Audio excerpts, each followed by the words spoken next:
December 7th, Pearl Harbor Day. Franklin Roosevelt called it a day that will live in infamy. So, what really happened that day? Well, we don't know everything, but we know the U.S. forces were caught sleeping, and the Japanese attacked us in a hidden attack, a sneak attack. Well, my mom's first cousin, Barney Bullock, was on the USS Helena in that harbor. And he was standing on deck when they started strafing them. And the guys on either side of him were shot dead by the airplane pilots. So Barney survived that day. And then later on in the war, while he was still on the USS Helena, the Helena was sunk. And it was in the midst of a big naval battle. During that battle, as the ship went on, it was being sunk by torpedoes. It only took 20 minutes for the ship to go under.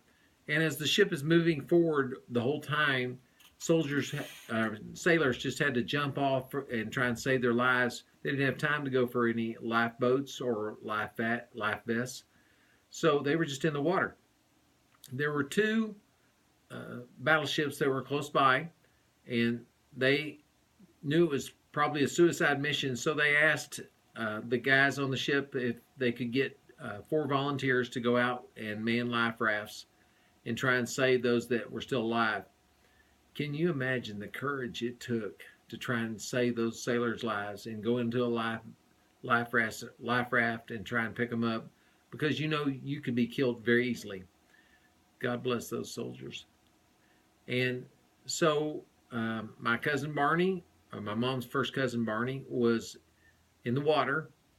They didn't have enough room to put all the sailors in the life rafts, so they put the wounded, most of which would later die, in the life rafts, and the other guys just had to hang on to the side. They hung on all night, all the next day, and all the next night, fearing for their lives. Finally, they landed. They were able to paddle over to an island called Vella La Vella, where they met an Australian coast watcher who helped hide them from the Japanese when they were searching for these unarmed sailors for the next 10 days before they were saved. So thank you, Lord, for saving those soldiers, and I want to praise those who have sacrificed to keep us free. God bless the USA.